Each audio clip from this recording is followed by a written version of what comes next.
এই মুহূর্তে অন্নপূর্ণা যোজনার জন্য 10টি আপডেট নিয়ে চলে আসলাম। আজকে হচ্ছে 19 তারিখ বুধবার। আজকে 19 তারিখ কাদের কাদের অ্যাকাউন্টে ঠিক 3,000 টাকা ঢুকতে চলেছে এবং কাদের অ্যাকাউন্টে ঠিক 4,500 ঢুকবে এবং তারই পাশাপাশি কারা আজ ডাবল টাকা পাবে এবং যারা 17 তারিখ 18 তারিখ পায়নি তাদের টাকা ঠিক কবে থেকে ঢুকবে এবং তারই পাশাপাশি আরও আপডেট রয়েছে। সেই আপডেটগুলো জানার জন্য কিন্তু ভিডিওটি শেষ পর্যন্ত দেখতে থাকুন।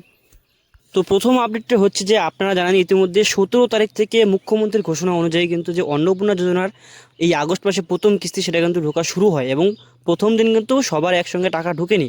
কিছু সংখ্যক মহিলার অ্যাকাউন্টে কিন্তু এই টাকা ঢুকেছে। প্রায় 1,45,00,000 মহিলার অ্যাকাউন্টে কিন্তু এই আগস্ট মাসে টাকা দেওয়া হবে। সেটা কিন্তু 17 থেকে 20 তারিখের মধ্যে দেওয়া হবে। তো এরকম 17 তারিখ কেউ পেয়েছে, 18 তারিখ কেউ পেয়েছে এবং যারা 17 তারিখ 18 তারিখ পায়নি, আজ হচ্ছে 19 তারিখ, আজকে কিন্তু সেখান থেকে অনেকেই পেয়েছে এবং এই টাকা কিন্তু অনেক জেলার মধ্যে পেয়েছে। যেমন বললাম আলিপুরদুয়ার, কোচবিহার, বীরভূম, নদিয়া, আরও বিভিন্ন জেলা যে রয়েছে সেই সমস্ত জেলায় কিন্তু আজকে 19 তারিখ টাকা দেওয়া হয়েছে। দেখতে পাচ্ছেন এখানে যে এসএমএসটা রয়েছে এটা কিন্তু দুপুর 3টের দিকে টাকাটা ঢুকেছে, ঠিক আছে।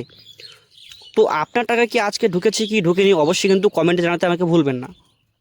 তারপরের আপডেট হলো যারা 17 তারিখ 18 তারিখ টাকা পায়নি, ঠিক আছে, তাদের টাকা কি আজকে কখন দেওয়া হবে। তো দেখুন 19 তারিখ আজকে কিন্তু অনেকের টাকা ঢুকে গিয়েছে। যদি আজকেও আপনারা টাকা না পান তাহলে কিন্তু ধৈর্য ধরুন, কেননা মুখ্যমন্ত্রী বলেছিল যে 20 তারিখ পর্যন্ত কিন্তু সবার অ্যাকাউন্টে টাকা পাঠানো শেষ করা হবে। তো যদি যদি আজকেও না ঢুকে কাল পর্যন্ত অপেক্ষা করুন, কালকের মধ্যে কিন্তু আপনার টাকা অবশ্যই ঢুকে যাবে। 3 নম্বর আপডেট রয়েছে যে আপনার যে আজকে হচ্ছে 19 তারিখ, আপনাদের মধ্যে কিন্তু অনেকেই বুঝতে পারছেন না যে টাকা ঢুকেছে কিনা। অনেকেই বলছে যে এসএমএস আসবে। দেখুন এখানে কিন্তু এসএমএসের ওপর বিশ্বাস করবেন না, কেননা অনেক সময় কিন্তু সার্ভারের প্রবলেমের জন্য কিন্তু এসএমএস আসে না। সেক্ষেত্রে কিন্তু আপনি যে আপনার ব্যাংকের স্টেটমেন্ট সেটা কিন্তু বারবার চেক করতে পারেন, অথবা যদি আপনার নেট ব্যাংকিং অ্যাপ থেকে থাকে, যে ব্যাংকের আপনার বই আছে সেই অ্যাপ যদি থেকে থাকে আপনার ফোনে ডাউনলোড করা, সেক্ষেত্রে কিন্তু আপনার অ্যাপের মাধ্যমে স্টেটমেন্ট চেক করতে পারবেন। পাশাপাশি আপনার অ্যাকাউন্ট চেক করুন বারবার, তাহলে কিন্তু আপনার টাকা সেখানে ঢুকবে কিনা আপনি কিন্তু অবশ্যই বুঝতে পারবেন। তারপরের আপডেট হলো যে 10 জুলাইয়ের আগে পর্যন্ত আবেদন করেছেন তাদের টাকা আজ হচ্ছে 19 তারিখ এখনও পর্যন্ত ঢুকেনি। এটা নিয়ে কিন্তু অনেক মহিলা যে চিন্তা করছেন আমাদের টাকা ঢুকবে কিনা। তো দেখুন এখানে 10 জুলাইয়ের আগে যারা যারা আবেদন করেছেন তাদের সকলের আবেদন সেটা কিন্তু অ্যাপ্রুভ করা হয়েছে এবং তারা কিন্তু অবশ্যই টাকা পাবেন। কিন্তু আপনাদেরকে 20 তারিখ পর্যন্ত কিন্তু এখানে অপেক্ষা করতে হবে, ঠিক আছে। এবং যারা 10 জুলাইয়ের পরে করেছেন আপনারা কিন্তু এখানে টাকা পাবেন না। যারা 10 জুলাই আগে আগে করেছেন তাদের আবেদনটা এখানে অ্যাপ্রুভ করা হচ্ছে এবং আপনারা কিন্তু এখানে পাবেন। পরের আপডেট রয়েছে যদি আপনি 20 তারিখেও টাকা না পান, সেক্ষেত্রে কিন্তু 20 তারিখের পর আপনার যে অনলাইন পোর্টাল সেটা কিন্তু খুলে দেওয়া হবে। সেখানে আপনি আপনার স্ট্যাটাস তাড়াতাড়ি চেক করুন। সেই স্ট্যাটাস চেক করে দেখুন যে আপনার সেটাকে রিজেক্ট করা হয়েছে নাকি আন্ডার ইনকোয়ারি নাকি অ্যাপ্রুভ, ঠিক আছে। যদি সেখানে আপনার রিজেক্টেড অথবা আন্ডার ইনকোয়ারি দেখায় তাহলে কিন্তু আপনি এখানে আপিল করতে পারবেন, অর্থাৎ আপনার যে অভিযোগ সেটা কিন্তু জানাতে পারবেন। কোথায়? 20 তারিখের পর একটা অনলাইন যে অভিযোগ পোর্টাল খোলা হবে সেখানে কিন্তু আপনি আপনার সমস্যাটা জানাতে পারবেন সরকারের কাছে, অর্থাৎ অভিযোগ কিন্তু আপনি এখানে জানাতে পারবেন। তো অতি অবশ্যই কিন্তু আপনি সেখানে অভিযোগটা জানাবেন যদি আপনার টাকা 20 তারিখের মধ্যে না ঢুকে থাকে। যে আপডেটটি রয়েছে যে 4,500 টাকা ঠিক কাদের কাদের অ্যাকাউন্টে ঢুকবে।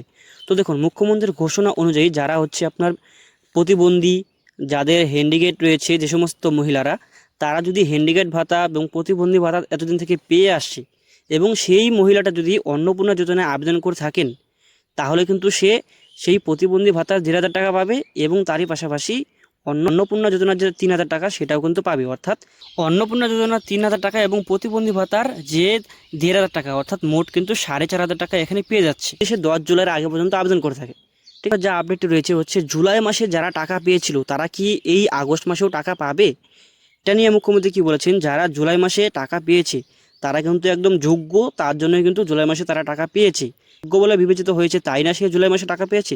অতএব সে কিন্তু আগস্ট মাসেও টাকা পাবেন। যদি আপনি রয়েছে যে এই আগস্ট মাসে কিন্তু প্রায় 1,45,00,000 মহিলাকে এই ডিবিটির মাধ্যমে সবার অ্যাকাউন্টে টাকা ট্রান্সফার করা হবে। সরাসরি 3,000 টাকা কিন্তু পাঠানো হবে। একটু আগে বললাম যে কারোর অ্যাকাউন্টে পাঠানো হবে 3,000 টাকা, কেউ পাবে এখানে 4,500 টাকা। তো এই মাসে কিন্তু প্রায় 1,45,00,000 মহিলাকে টাকা দেওয়ার প্রতিশ্রুতি দিয়েছিলেন এবং সেই প্রতিশ্রুতি অনুযায়ী কিন্তু মুখ্যমন্ত্রী তার প্রতিশ্রুতি রাখতে শুরু করেছেন।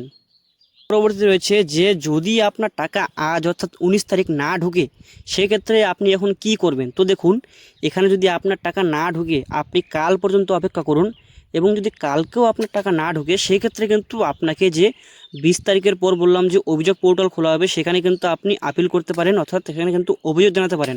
তারই পাশাপাশি যে আপনার যে অনলাইন যে ওয়েবসাইট খোলার পর অন্নপূর্ণা যোজনা সোশ্যাল রেজিস্ট্রি, সেখানে কিন্তু আপনার স্ট্যাটাস, সেই স্ট্যাটাস আপনি অবশ্যই চেক করবেন। ঠিক আছে, সেই স্ট্যাটাস যদি আপনার রিজেক্টেড অথবা আন্ডার ইনকোয়ারি অথবা যদি অ্যাপ্রুভ না দেখায়, সেক্ষেত্রে কিন্তু আপনার যে কোনো জায়গায় গন্ডগোল রয়েছে, তার জন্য কিন্তু এই সমস্ত স্ট্যাটাস এখানে শো করছে। তো এক্ষেত্রে আপনি কি করবেন, আপনার যে অভিযোগ পোর্টাল খুলবে, সেই অভিযোগ পোর্টালে কিন্তু আপনাকে সেই অভিযোগ করতে হবে। ঠিক আছে, অনলাইনে। তো অতি অবশ্যই যদি আপনার টাকা আজকে না ঢুকে, আপনি কাল পর্যন্ত অপেক্ষা করুন। আশা করা যাচ্ছে যে সবার অ্যাকাউন্টে কিন্তু কালের মধ্যে সবার অ্যাকাউন্টে টাকা ঢুকে যাবে। মূলত কয়েকটি আপডেটটি আপনাদের কেমন লাগলো অবশ্যই কিন্তু কমেন্টে জানাতে ভুলবেন না। এবং আপনি কি আজকে টাকা পেয়েছেন কি পাননি, অতি অবশ্যই কিন্তু আমাকে কমেন্টে জানান। এবং তারই পাশাপাশি কোত্থেকে আপনি আমাদের এই ভিডিওটি দেখছেন সেটা কিন্তু জানাতে ভুলবেন না। তো যদি ভিডিওটা ভালো লেগে থাকে অবশ্যই কিন্তু আমাদের চ্যানেলটিকে সাবস্ক্রাইব করতে ভুলবেন না, কেননা আমরা কিন্তু প্রত্যেকদিন এরকম সরকারি প্রকল্পের ভিডিও নিয়ে আসি, যেমন কৃষক বন্ধু, অন্নপূর্ণা যোজনা, বিধবা ভাতা, বৃদ্ধ ভাতা, এই সমস্ত প্রকল্পের আপডেট নিয়ে আসি। তো দেখা হচ্ছে আপনাদের সঙ্গে পরবর্তী ভিডিওতে। ততক্ষণ ভালো থাকবেন, সুস্থ থাকবেন। ধন্যবাদ সবাইকে।